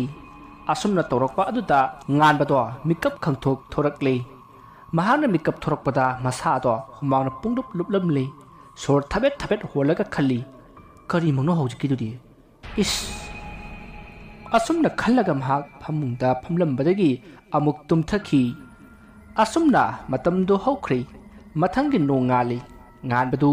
ꯃꯃꯥꯏ ꯃꯃꯤꯠ ꯇꯥꯊꯣꯛꯂꯒ ꯂꯩꯀꯥꯏ ꯑꯗꯨꯒꯤ ꯀ꯭ꯂꯕ ꯁꯦꯀ꯭ꯔꯦꯇꯔꯤꯒꯤ ꯃꯅꯥꯛꯇ ꯂꯥꯛꯏ ꯑꯁꯨꯝꯅ ꯉꯥꯟꯕꯗꯨ ꯁꯦꯀ꯭ꯔꯦꯇꯔꯤꯒꯤ ꯃꯅꯥꯛꯇ ꯂꯥꯛꯂꯒ ꯁꯦꯀ꯭ꯔꯦꯇꯔꯤꯗ ꯋꯥꯐꯝ ꯑꯃ ꯍꯥꯏꯔꯝꯃꯤ ꯃꯗꯨꯗꯤ ꯂꯩꯀꯥꯏ ꯑꯁꯤꯗ ꯍꯣꯇꯦꯜ ꯐꯝꯂꯤꯕꯤ ꯎꯔꯤꯔꯩꯒꯤ ꯍꯣꯇꯦꯜꯗ ꯌꯨ ꯐꯪꯏ ꯍꯥꯏꯅ ꯍꯥꯏꯖꯤꯜꯂꯝꯃꯤ ꯃꯗꯨꯗ ꯁꯦꯀ꯭ꯔꯦꯇꯔꯤ ꯑꯗꯨꯅ ꯋꯥꯐꯝ ꯑꯗꯣ ꯊꯥꯖꯈꯤꯗꯦ ꯃꯁꯤꯗꯒꯤ ꯉꯥꯟꯕꯅ ꯁꯦꯀ꯭ꯔꯦꯇꯔꯤꯗ ꯏꯌꯥꯝꯕ ꯑꯩꯅ ꯍꯥꯏꯁꯦ ꯑꯁꯦꯡꯕꯅꯤ ꯃꯥꯒꯤ ꯍꯣꯇꯦꯜꯗ ꯌꯨ ꯍꯦꯛ ꯄꯨꯁꯤꯜꯂꯤ ꯍꯥꯏꯕꯁꯦ ꯑꯩ ꯈꯪꯏ ꯑꯗꯨꯒ ꯃꯤ ꯀꯌꯥꯁꯨꯅꯦ ꯃꯥꯒꯤ ꯍꯣꯇꯦꯜꯗꯒꯤ ꯌꯨ ꯊꯛꯈ꯭ꯔꯕꯅꯤ ꯐꯔꯦ ꯅꯪꯅ ꯀꯟꯅ ꯍꯥꯏꯔꯕꯅꯤꯅ ꯑꯩ ꯋꯥ ꯑꯃ ꯍꯥꯏꯒꯦ ꯅꯪꯅꯅꯦ ꯎꯔꯤꯔꯩꯒꯤ ꯍꯣꯇꯦꯜꯗ ꯌꯨ ꯄꯨꯁꯤꯟꯈꯤꯕ ꯍꯦꯛ ꯎꯕꯒꯅꯦ ꯑꯩꯉꯣꯟꯗ ꯄꯥꯎ ꯄꯤꯔꯛꯑꯣ ꯌꯥꯔꯦꯀꯣ ꯑꯗꯨꯗꯤ ꯍꯣꯏ ꯏꯌꯥꯝꯕ ꯑꯩ ꯁꯣꯏꯗꯅ ꯄꯤꯔꯛꯀꯦ ꯑꯁꯨꯝꯅ ꯁꯦꯀ꯭ꯔꯦꯇꯔꯤ ꯑꯗꯨꯒ ꯋꯥꯔꯤ ꯁꯥꯟꯅꯔꯕ ꯃꯇꯨꯡ ꯉꯥꯟꯕꯅ ꯁꯦꯀ꯭ꯔꯦꯇꯔꯤꯒꯤ ꯅꯝꯕꯔ ꯑꯗꯣ ꯂꯧꯔꯒ ꯃꯍꯥꯛ ꯍꯜꯂꯛꯂꯤ ꯃꯁꯤꯗꯒꯤ ꯃꯍꯥꯛꯅ ꯃꯥꯅ ꯍꯦꯛ ꯌꯨ ꯂꯧꯕ ꯃꯐꯝ ꯑꯃꯗ ꯑꯃꯨꯛ ꯆꯠꯈꯤ ꯑꯗꯨꯒ ꯌꯨ ꯃꯌꯥꯝ ꯑꯃ ꯂꯧꯔꯛꯈꯤ ꯑꯗꯨꯒ ꯃꯍꯥꯛꯅ ꯃꯤꯔꯛ ꯅꯥꯔꯛ ꯌꯦꯡꯂꯒ ꯎꯔꯤꯔꯩꯒꯤ ꯍꯣꯇꯦꯜꯒꯤ ꯃꯅꯥꯛꯇ ꯂꯩꯕ ꯗꯨꯀꯥꯟ ꯑꯃꯒꯤ ꯃꯅꯤꯡꯗ ꯂꯩꯁꯤꯜꯂꯒ ꯎꯔꯤꯔꯩꯅ ꯍꯣꯇꯦꯜ ꯊꯥꯗꯣꯛꯂꯝꯕ ꯇꯥꯟꯖꯥ ꯑꯃ ꯌꯦꯡꯂꯤ ꯃꯁꯤꯗꯒꯤ ꯎꯔꯤꯔꯩꯗꯨ ꯍꯣꯇꯦꯜꯒꯤ ꯃꯤ ꯑꯃꯅ ꯆꯥ ꯊꯛꯄ ꯂꯣꯏꯔꯒ ꯁꯦꯟ ꯄꯤꯔꯛꯄꯗ hanigai ajoiba leitabadagi dukanda ajoiba kaiba sakhi tanza aduda ngasaidagi lumduna leiba nganbado hotel gi maninglomda prap lai aduga uriregi kulik hek phengba mafam adugi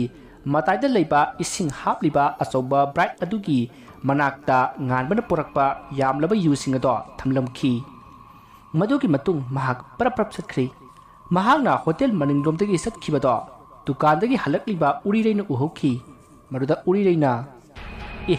nganbani ne maninda kari hurali jano ai lakpasida hurar manang hodraba malene asumna khallaga urireido magi hotel da sangsinduna magi tawgataba thabak ado tawki somdana nganbana secretary da phone tawki iyamba ai na haibda chumi hoji urireido magi hotel da yu pusinkhre khara tuna lakpiro masi phawrasi yamba fare arudi ai khoi khara lage ko asumna hainaraga phone do thamnari masidagi ngehak leiraga secretary do lakri aduga nganbaga punna makhoi nupa 10 muk hotel aduda sangsilai aduga secretary na urireida iteima gi hotel si nisagi polam joli haibasi ai khoi khangi aduna hauji iteima gi nakta leiba nisagi polam singdo puthokpiro aduga ne ngasidagi hotel se phamba yararoi ha kaino haidugo aidi hotel sidadi adugumba mata phangdi mina lana pau pisinba oiramgani masi hairaga urirei nganbada munna yengi maduda nganbana nungaiba nang haibagi mawongda momon nui aduga secretary aduda iyamba kayati magi hotel si thugairaga thisi aduta da phangani maduda urireina nganba karigumba phangdrabadi nang hotel si singmangamgadra ha tanja aduda club ki miyoi amana singba taredana karigumba leiramagana hotel se phamdaba tabani maduda urireina hoi fare mayamna singrabadina thibiro ai kaisu yesaroi asumna haibadagi mayamna urirege hotel do yu thiba hori matam aduda ngasai nganbana hotel maningda thamnamba yu ado kalab ki miyoi amana thingnarakle maduda uriri punga ngakhi masida secretary na yu yonde haidaine haiduna saiba ngangba horakle maduda urireina madi khangdi aidi adugumba amatta thamkhiba leite haiduna kanna haijaki taja aduda lekai gi mara paibi singsu mafam aduda yoksilakle maramaduna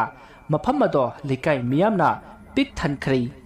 mayam aduna urireibu yoyon bi haiduna saiba ngangba horakle phubasu horakle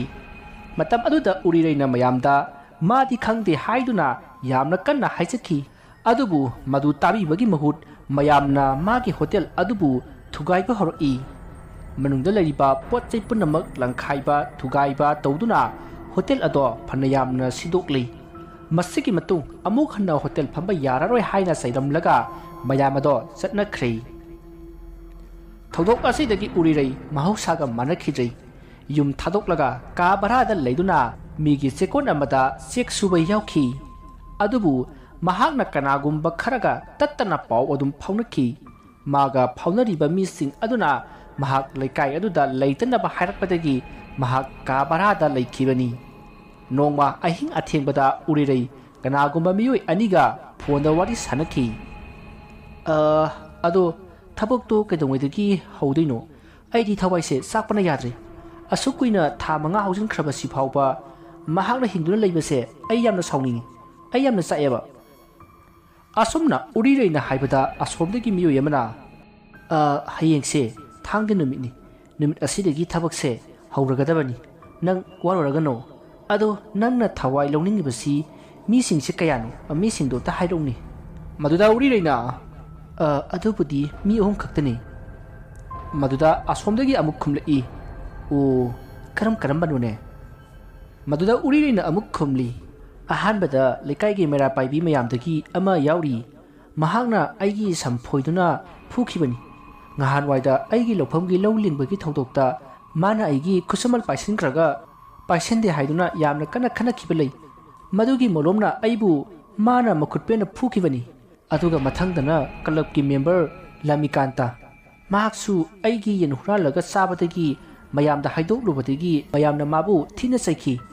madugi molomna aigi hotel do mana ayamba thugaiki aduga thoktok singa sigi maru oiba hokpam oiriba nganba madi kona hasi ꯃꯥꯅ ꯃꯔꯝ ꯑꯣꯏꯔꯒ ꯑꯩꯒꯤ ꯄꯨꯟꯁꯤꯁꯦ ꯂꯩꯈꯥ ꯇꯥꯍꯟꯈꯤꯕꯅꯤ ꯃꯇꯝ ꯑꯗꯨꯗ ꯑꯁꯣꯝꯗꯒꯤ ꯑꯃꯨꯛ ꯈꯨꯝꯂꯛꯏ ꯉꯥꯏꯈꯣꯅꯦ ꯉꯥꯟꯕꯅ ꯀꯣꯟꯅ ꯍꯥꯠꯇꯣꯏꯁꯤꯅ ꯀꯔꯤꯒꯤꯅꯣ ꯐꯠꯇꯕ ꯃꯥꯗꯤ ꯍꯥꯟꯅ ꯍꯥꯠꯀꯗꯕꯅꯤꯅꯦ ꯃꯗꯨꯗ ꯎꯔꯤꯔꯩꯅ ꯑꯃꯨꯛ ꯈꯨꯝꯃꯤ ꯍꯣꯏ ꯑꯗꯨꯕꯨꯗꯤ ꯆꯨꯝꯃꯤ ꯑꯗꯨ ꯑꯣꯏꯔꯁꯨ ꯃꯥꯅ ꯀꯣꯟꯅ ꯍꯥꯠꯁꯤ ꯃꯔꯝꯗꯤ ꯑꯇꯩ ꯃꯥꯒ ꯊꯕꯛ ꯇꯧꯃꯤꯟꯅꯈꯤꯕ ꯃꯌꯥꯝꯁꯤꯡꯅ ꯃꯊꯪ ꯁꯤꯕ ꯍꯧꯔꯛꯄꯗ ꯃꯥꯅ ꯀꯤꯕꯗꯣ ꯃꯗꯨ ꯑꯩ ꯌꯥꯝꯅ ꯈꯪꯅꯤꯡꯏ ꯑꯁꯨꯝꯅ ꯃꯈꯣꯏ ꯋꯥꯔꯤ ꯁꯥꯟꯅꯔꯕ ꯃꯇꯨꯡ ꯐꯣꯟ ꯑꯗꯣ ꯊꯝꯅꯔꯤ ꯅꯨꯃꯤꯠ ꯑꯗꯨꯃ ꯍꯧꯈ꯭ꯔꯦ ꯃꯊꯪꯒꯤ ꯅꯨꯃꯤꯠꯀꯤ ꯅꯨꯃꯤꯗꯥꯡꯒꯤ ꯄꯨꯡ 12 ꯍꯦꯜꯂꯛꯂꯤ ꯎꯔꯤꯔꯩꯒꯤ ꯂꯩꯀꯥꯏꯗ ꯂꯩꯕ ꯃꯥꯒ ꯍꯥꯟꯅ ꯂꯧꯔꯤꯡ ꯁꯦꯜꯒꯤ ꯈꯠꯅꯈꯤꯕ ꯇꯅꯨꯖꯥ ꯑꯗꯨ ꯅꯨꯡꯉꯥꯏꯅ ꯇꯨꯝꯂꯤ ꯃꯍꯥꯛꯅ ꯑꯁꯨꯝꯅ ꯅꯨꯡꯉꯥꯏꯅ ꯇꯨꯝꯂꯤꯉꯩ ꯃꯥꯒꯤ ꯀꯥꯡꯈꯗ ꯀꯔꯤꯒꯨꯝꯕ ꯑꯃꯅ ꯈꯣꯔꯣꯛ ꯈꯣꯔꯣꯛ ꯈꯣꯠꯄꯒꯤ ꯃꯈꯣꯜ ꯑꯃ ꯇꯥꯔꯛꯂꯤ ꯃꯗꯨꯗ ꯇꯅꯨꯖꯥꯗꯨ ꯃꯃꯤꯠ ꯇꯞꯅ ꯄꯥꯡꯊꯣꯔꯛꯏ ꯇꯥꯟꯖꯥ ꯑꯗꯨꯗ ꯈꯣꯔꯣꯛ ꯈꯣꯔꯣꯛ ꯈꯣꯠꯂꯝꯕꯗꯣ ꯇꯨꯃꯤꯟꯅ ꯂꯩꯈ꯭ꯔꯦ ꯃꯗꯨꯗ ꯇꯅꯨꯖꯥꯗꯣ ꯃꯪꯑꯣꯏ ꯍꯥꯑꯣꯏ ꯇꯥꯈꯤꯕ ꯈꯣꯟꯖꯦꯜ ꯑꯣꯏꯕꯅ ꯃꯍꯥꯛ ꯐꯃꯨꯡꯒꯤ ꯑꯀꯣꯏꯕ ꯑꯗꯨꯗ ꯀꯣꯏꯌꯦꯡ ꯌꯦꯡꯂꯝꯃꯒ ꯑꯃꯨꯛ ꯇꯨꯝꯊꯅꯕ ꯍꯣꯠꯅꯩ ꯇꯥꯟꯖꯥ ꯑꯗꯨꯗ ꯑꯃꯨꯛꯀꯁꯨ ꯀꯥꯡꯈꯗꯒꯤ ꯗꯪꯗꯪ ꯗꯪꯗꯪ ꯊꯤꯜꯂꯛꯏ ꯑꯗꯨꯝꯅ ꯊꯤꯜꯂꯛꯄ ꯑꯗꯨꯗ ꯍꯟꯗꯛꯇꯤ ꯇꯅꯨꯖꯥꯗꯨ ꯈꯪꯄ꯭ꯔꯦꯛ ꯈꯪꯏ ꯃꯁꯥ ꯑꯗꯣ ꯇꯨ ꯆꯨꯡꯈꯤꯕ ꯈꯪꯍꯧꯗꯦ ꯃꯁꯤꯗꯒꯤ ꯃꯍꯥꯛꯅ ꯃꯅꯥꯛꯇ ꯇꯨꯝꯂꯤꯕ ꯃꯥꯒꯤ ꯅꯨꯄꯥ ꯅꯔꯦꯁꯄꯨ ꯍꯧꯗꯣꯛꯂꯒ ꯀꯥꯡꯈꯗ ꯗꯨꯡꯗꯨꯡ ꯊꯤꯜꯂꯤ ꯍꯥꯏꯅ ꯍꯥꯏꯔꯝꯃꯤ ꯃꯗꯨꯗ ꯅꯔꯦꯁꯅ ꯀꯅꯥ ꯂꯩꯕꯖꯥꯠꯅꯣꯅꯦ ꯍꯥꯏꯗꯨꯅ ꯌꯦꯡꯉꯤ ꯑꯗꯨꯕꯨ ꯀꯅꯥꯃꯠꯇꯗꯤ ꯂꯩꯔꯝꯗꯦ ꯃꯗꯨꯗ ꯅꯔꯦꯁꯅ ꯀꯔꯤꯝꯇ ꯂꯩꯍꯧꯗꯦꯗ ꯍꯥꯏꯅ ꯇꯅꯨꯖꯥꯗ ꯈꯨꯝꯈꯤ ꯃꯗꯨ ꯇꯥꯕꯗ ꯇꯅꯨꯖꯥ ꯑꯃꯨꯛꯀ ꯍꯦꯟꯅ ꯀꯤꯕ ꯐꯥꯎꯔꯛꯂꯤ ꯃꯗꯨꯗ ꯇꯅꯨꯖꯥꯅ ꯈꯜꯂꯤ ꯀꯔꯤꯅꯣꯅꯦ ꯍꯥꯏꯁꯤꯕꯣ ꯍꯧꯖꯤꯛ ꯗꯪꯗꯪ ꯊꯤꯟꯈꯤꯕꯗꯨꯅ ꯀꯅꯥ ꯑꯁꯨꯝꯅ ꯈꯜꯂꯒ ꯇꯅꯨꯖꯥ ꯑꯃꯨꯛ ꯍꯟꯅ ꯇꯨꯝꯊꯅꯕ ꯍꯣꯠꯅꯩ ꯑꯗꯨꯕꯨ ꯃꯍꯥꯛ ꯋꯥꯈꯜꯗ ꯃꯑꯣꯟ ꯑꯁꯨꯝ ꯈꯟꯖꯤꯜꯂꯛꯇꯨꯅ ꯃꯍꯥꯛ ꯇꯨꯝꯊꯕ ꯌꯥꯗ꯭ꯔꯦ ꯃꯔꯝ ꯑꯁꯤꯅ ꯃꯍꯥꯛ ꯐꯃꯨꯡꯗ ꯂꯣꯡꯅ ꯍꯤꯞꯂꯒ ꯐꯃꯨꯡꯒꯤ ꯑꯀꯣꯏꯕꯗ ꯑꯁꯨꯝ ꯌꯦꯡꯗꯨꯅ ꯂꯩ ꯇꯥꯟꯖꯥ ꯑꯗꯨꯗ ꯐꯃꯨꯡ ꯑꯗꯨꯒꯤ ꯐꯃꯥꯡ ꯑꯣꯏꯔꯞꯅ ꯍꯧꯗꯣꯡ ꯑꯃꯨꯕꯤ ꯑꯃ ꯒꯝ ꯒꯝ ꯒꯝ ꯆꯠꯈꯤꯕꯗꯣ ꯇꯅꯨꯖꯥꯅ ꯎꯈꯤ ꯃꯗꯨ ꯎꯕꯗ ꯇꯅꯨꯖꯥꯅ ꯈꯜꯂꯤ ꯀꯅꯥꯒꯤ ꯍꯧꯗꯣꯡ ꯑꯃꯨꯕꯤꯅꯣꯅꯦ ꯈꯔꯒ ꯀꯤꯔꯒ ꯂꯩꯔꯤꯉꯩꯁꯤꯗ ꯂꯥꯛꯏꯁꯤꯕꯣ ꯑꯁꯨꯝꯅ ꯈꯜꯂꯒ ꯂꯩꯔꯤꯉꯩ ꯃꯥꯒꯤ ꯋꯣꯏꯊꯪꯕ ꯄꯨꯛꯆꯦꯞ ꯑꯗꯣꯝꯗ ꯀꯅꯥꯒꯨꯝꯕ ꯑꯃ ꯂꯩꯕꯗꯧꯅ ꯂꯦꯡ ꯂꯦꯡ ꯆꯠꯂꯤ ꯃꯗꯨꯗ ꯇꯅꯨꯖꯥꯅ ꯀꯅꯥꯅꯣ ꯍꯥꯏꯗꯨꯅ ꯌꯦꯡꯂꯨꯕꯗ ꯍꯧꯗꯣꯡ ꯑꯃꯨꯕꯤ ꯑꯗꯣ ꯃꯥꯒꯤ ꯃꯕꯨꯛ ꯃꯄꯥꯟ ꯂꯥꯟꯅ ꯐꯟ ꯂꯥꯎꯅ ꯆꯣꯡꯂꯒ ꯆꯦꯟꯈꯤ ꯃꯗꯨꯗ ꯇꯅꯨꯖꯥꯅ ꯀꯟꯅ ꯂꯥꯎꯔꯛꯏ ꯃꯍꯥꯛꯅ ꯂꯥꯎꯔꯛꯄꯗꯨꯗ ꯃꯥꯒꯤ ꯅꯥꯀꯟꯗ ꯇꯨꯝꯂꯤꯕ ꯅꯔꯦꯁꯅ ꯍꯥꯏ ꯀꯩꯗꯧꯔꯒꯦꯅꯦ ꯍꯥꯏꯅ ꯈꯪꯍꯧ ꯍꯧꯒꯠꯂꯛꯏ ꯃꯗꯨꯗ ꯇꯅꯨꯖꯥꯅ ꯃꯥꯒꯤ ꯃꯕꯨꯛ ꯃꯄꯥꯟ ꯂꯥꯟꯗꯨꯅ ꯍꯧꯗꯣꯡ ꯑꯃ ꯆꯣꯡꯂꯒ ꯆꯦꯟꯈ꯭ꯔꯦ ꯍꯥꯏꯅ ꯈꯨꯝꯂꯛꯏ ꯃꯗꯨꯗ ꯅꯔꯦꯁꯅ ꯀꯩꯅꯣꯅꯦ ꯅꯪꯕꯣ ꯀꯥꯡꯈꯜꯁꯨ ꯊꯥꯔꯤ ꯑꯗꯨꯒ ꯅꯪꯅ ꯑꯩꯒꯤ ꯑꯣꯏꯔꯣꯝꯗꯅꯤ ꯇꯨꯝꯂꯤꯁꯦ ꯅꯪꯒꯤ ꯑꯣꯏꯔꯣꯝꯗꯒꯤ ꯆꯣꯡꯂꯒ ꯆꯦꯟꯈꯤꯕ ꯑꯣꯏꯔꯗꯤ ꯑꯩꯁꯨ ꯌꯥꯎꯅ ꯆꯣꯡꯈ꯭ꯔꯦꯅꯦ ꯑꯗꯨꯗꯤ ꯃꯗꯨꯗ ꯇꯅꯨꯖꯥꯅ ꯇꯥꯃꯣꯗꯤ ꯆꯣꯡꯈꯤꯗꯤ ꯑꯩ ꯆꯣꯡꯂꯒ ꯑꯩꯒ ꯇꯥꯃꯣꯒꯒꯤ ꯈꯨꯌꯥꯔꯣꯝꯗ ꯆꯦꯟꯈ꯭ꯔꯦ ꯑꯗꯨꯒ ꯆꯦꯟꯈ꯭ꯔꯤꯕꯗꯨꯁꯨ ꯀꯥꯡꯈꯜ ꯑꯁꯤ ꯐꯥꯎꯗꯣꯛꯑꯒ ꯆꯦꯟꯈꯤꯕꯅꯤ ꯇꯅꯨꯖꯥꯒꯤ ꯋꯥꯐꯝ ꯑꯗꯨ ꯅꯔꯦꯁꯅ ꯊꯥꯖꯔꯝꯗꯦ ꯃꯔꯝ ꯑꯗꯨꯅ ꯇꯅꯨꯖꯥꯗ ꯃꯪ ꯑꯣꯏꯔꯝꯒꯅꯤ ꯍꯥꯏꯗꯨꯅ ꯑꯃꯨꯛ ꯇꯨꯝꯊꯈꯤ ꯑꯗꯨꯕꯨ ꯇꯅꯨꯖꯥꯗꯤ ꯀꯤꯈꯤꯕꯅ ꯇꯨꯝꯊꯕ ꯌꯥꯗ꯭ꯔꯦ ꯃꯁꯤꯒꯤ ꯃꯇꯨꯡ ꯃꯇꯝ ꯑꯗꯣ ꯑꯁꯨꯝ ꯍꯧꯈꯤꯕꯅ ꯑꯍꯤꯡꯒꯤ ꯄꯨꯡ 2 ꯇꯥꯔꯛꯂꯤ ꯍꯧꯖꯤꯛ ꯐꯥꯎꯕ ꯇꯅꯨꯖꯥ ꯇꯨꯝꯊꯕ ꯌꯥꯗ꯭ꯔꯤ ꯑꯁꯨꯝꯅ ꯇꯨꯝꯕ ꯌꯥꯗꯅ ꯂꯩꯔꯤꯉꯩ ꯀꯅꯥꯒꯨꯝꯕ ꯑꯃꯅ ꯇꯅꯨꯖꯥꯕꯨ ꯀꯧꯔꯛꯈꯤ ꯃꯇꯝ ꯑꯗꯨꯗ ꯇꯅꯨꯖꯥꯅ ꯍꯩꯃꯥ ꯅꯣꯡꯉꯥꯜꯂ ꯃꯥꯜꯂꯤꯅꯦ ꯑꯁꯨꯝꯅ ꯈꯟꯗꯨꯅ ꯃꯍꯥꯛ ꯃꯄꯥꯟꯗ ꯊꯣꯔꯛꯂꯤ ꯃꯍꯥꯛꯅ ꯃꯄꯥꯟꯗ ꯊꯣꯔꯛꯄꯗ ꯃꯍꯥꯛꯅ ꯑꯃꯨꯛꯇ ꯎꯈꯤꯗ꯭ꯔꯤꯕꯤ ꯅꯨꯄꯤ ꯑꯃ ꯂꯦꯞꯂꯒ ꯂꯩꯔꯝꯃꯤ ꯃꯗꯨꯗ ꯇꯅꯨꯖꯥꯅ ꯀꯅꯥ ꯍꯪꯕꯅꯣ ꯍꯥꯏꯅ ꯍꯪꯉꯤ ꯃꯗꯨꯗ ꯅꯨꯄꯤ ꯑꯗꯨꯅ ꯋꯥ ꯑꯃꯠꯇ ꯍꯥꯏꯒꯦ ꯇꯧꯕꯅꯤ ꯑꯁ꯭ꯋꯥꯏ ꯐꯥꯎꯗ ꯆꯠꯃꯤꯟꯅꯁꯤ ꯍꯥꯏꯅ ꯇꯅꯨꯖꯥꯗ ꯍꯥꯏꯔꯛꯏ ꯃꯗꯨꯗ ꯇꯅꯨꯖꯥꯅ ꯀꯔꯤ ꯋꯥꯕꯨ ꯑꯣꯏꯔꯤꯒꯕ ꯍꯥꯏꯗꯨꯅ ꯃꯍꯥꯛ ꯅꯨꯄꯤ ꯑꯗꯨꯒ ꯄꯨꯟꯅ ꯑꯁꯨꯝ ꯂꯥꯛꯂꯩ ꯃꯍꯥꯛꯅ ꯂꯥꯛꯄꯗ ꯃꯈꯣꯏꯒꯤ ꯊꯣꯡꯒꯥꯜ ꯌꯧꯔꯛꯂꯤ ꯃꯇꯝ ꯑꯗꯨꯗ ꯇꯅꯨꯖꯥꯅ ꯅꯨꯄꯤ ꯑꯗꯨꯗ ꯀꯔꯤ ꯋꯥꯅꯣ ꯍꯥꯏꯔꯛꯑꯣ ꯍꯥꯏꯅ ꯅꯨꯄꯤ ꯑꯗꯨꯗ ꯍꯪꯈꯤ ꯃꯇꯝ ꯑꯗꯨꯗ ꯅꯨꯄꯤ ꯑꯗꯣ ꯑꯁꯨꯝ ꯄꯤꯛꯁꯤꯜꯂꯛꯂꯒ ꯍꯧꯗꯣꯡ ꯑꯃꯨꯕꯤ ꯑꯃ ꯑꯣꯟꯊꯣꯔꯛꯂꯤ ꯇꯧꯔꯛꯂꯤꯕ ꯃꯑꯣꯡ ꯑꯗꯨꯗ ꯇꯅꯨꯖꯥꯗꯣ ꯋꯥꯈꯜ ꯈꯪꯂꯥꯛ ꯂꯥꯛꯇꯨꯅ ꯃꯍꯥꯛ ꯀꯟꯅ ꯂꯥꯎꯔꯒ ꯌꯨꯝ ꯇꯝꯅ ꯆꯦꯜꯂꯛꯏ ꯑꯁꯨꯝꯅ ꯃꯍꯥꯛꯅ ꯆꯦꯜꯂꯛꯄꯗ ꯃꯥꯒꯤ ꯃꯃꯥꯡꯗ ꯍꯧꯗꯣꯡ ꯑꯃꯨꯕꯤ ꯃꯌꯥꯝ ꯑꯃ ꯀꯣꯏꯆꯦꯟ ꯆꯦꯟꯗꯨꯅ ꯁꯥꯟꯅꯔꯒ ꯂꯩꯔꯝꯈꯤ ꯂꯩꯔꯝꯂꯤꯕ ꯍꯧꯗꯣꯡ ꯑꯃꯨꯕꯤꯁꯤꯡꯗꯣ ꯃꯃꯤꯠꯁꯤꯡꯗꯨ ꯉꯛꯁꯪ ꯉꯥꯡꯉꯤ ꯃꯈꯣꯡ ꯅꯥꯝꯃ ꯌꯥꯎꯗꯕ ꯈꯣꯡꯃꯥꯡ ꯑꯅꯤꯃꯛ ꯃꯅꯪꯒꯜꯂꯣꯝꯗ ꯂꯩꯈꯠꯄ ꯑꯗꯨꯒꯨꯝꯂꯕ ꯍꯦꯛ ꯌꯦꯡꯕꯗ ꯀꯤꯔꯕ ꯍꯧꯗꯣꯡ ꯑꯃꯨꯕꯤ ꯃꯌꯥꯝ ꯑꯃ koichin chenduna leiramba aduda Tanuja kanna lauduna atoppa nakan amada amuk sinanaba honai tanza aduda yamlaba hongtong mayam aduna Tanuja gi mathakta songkhali aduga masam phoiba amati Tanuja gi mamai mamit manangan mafam marang khangdana pangkhot takholai asomna torokpa aduda Tanujana kanna lauramlaga mathwai thakri somda Naresh nungalamdai gi mikap thorakli mahakna mikap thorakpada Tanuja leiramdi Tanuja leiramdaba aduda mahak mapanda thoraklaga asom thiba hori asomna asum thirakpada makhoi gi thongalda kanagumba ama lepaga leibagum haipet ubadagi mahak thongal lomda chelai matam aduda Tanuja do thawai yaudraba haksang oina taaduna leiramki masitigi Naresh kanna lauduna kablakle masitigi mi atei mathang tanaraktuna yengba thorakhi masigi matung mayamna Tanuja gi mathau mangam pangthokhi maduda Nareshna mayamda ngarang Tanuja na hairamba tauramba singado tamki madu tabada lekai mayamdo yamna kinarami asumna matam madu haukhre numit adudagi lekai aduda akiba thautuk kaya thokpa horaklei lambida satlingai hodong amubi amana sayengda songkhlakpa madu kanthu ubadana karimata hek leiramdaba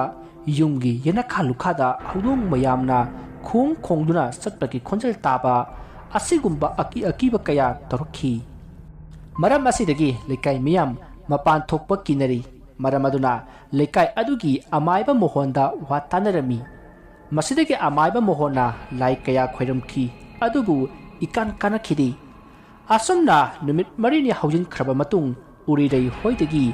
yen huran duna sakhiba Lamikanta magi mamanaba kharaga lonana thabak ama satlubadagi nungdang thengna halai asomna makhoi halaklaga magi yumda hanjinnakhi Lamikanta su magi thongalda changlai tanza aduda magi matung lomdagi hodong amara khonglai hodong khongbagi khonjal adu tabada Lamikanta tungda satleithoi asumna mahanga leithok ubada hodong amubi ama mangonda munna yengduna kullaga leirami maduda Lamikantana hai hodong he haiduna tali masidagi hodong ado asum pixel lakraga mangkhre maduda Lamikantana masigi hodong si wera malini aikhoi lekaida lai sarise ai ubada picture pixel laga mangkhre ne asumna khallaga mahakna magi thongalomda mamai amuk lesilapata sari pharaba achauba samumuk chauba hodong amubi ama kunduna leiramki madu ubada Lamikanta khangduna longna phamthei matam aduta hodong aduna nuntharaklaga Lamikanta bu umsinki masidagi Lamikanta koilau lauba kanna nokpa horakle aduga amuksu kiduna koichen cheli asumna tawna mahak mathong maram khangdana koichen chenki somda yumgi miyoina mahakpu halaktre haiduna koithi thiba horai adubu adum phangkhidri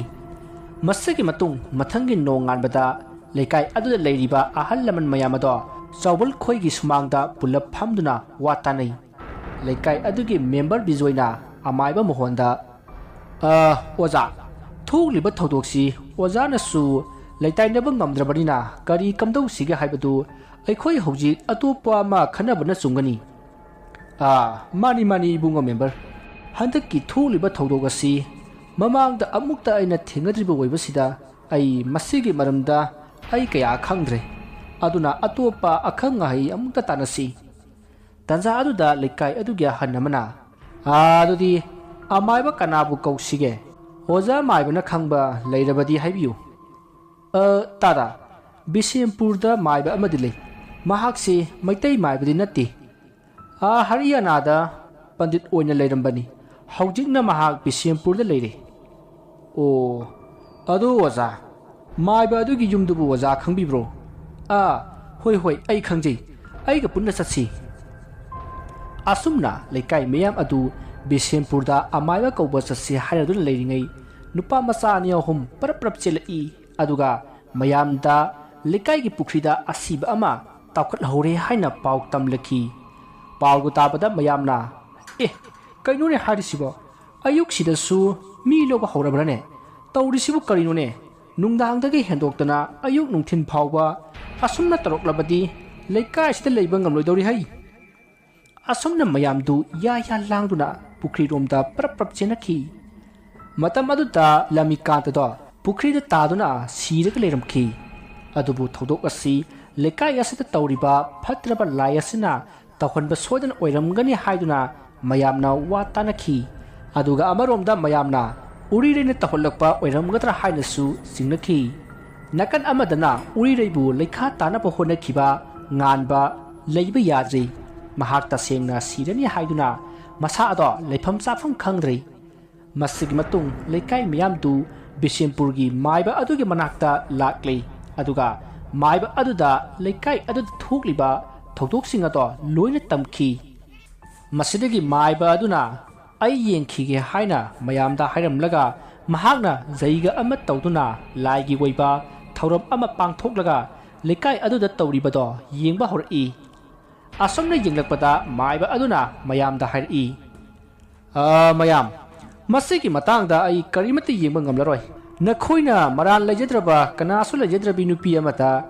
ꯃꯔꯥꯟ ꯁꯤꯖꯤꯟꯗꯨꯅ ꯅꯩꯍꯠꯂꯨꯔꯦ ꯃꯗꯨꯅ ꯃꯥꯁꯨ ꯑꯉꯝ ꯇꯥꯔꯛꯂꯤꯕꯅꯤ ꯇꯁꯦꯡꯕꯗꯤ ꯅꯈꯣꯏ ꯂꯩꯀꯥꯏꯁꯤ ꯇꯨꯝꯅꯕ ꯍꯥꯠꯄ ꯌꯥꯔꯕꯅꯤ ꯑꯗꯨꯕꯨ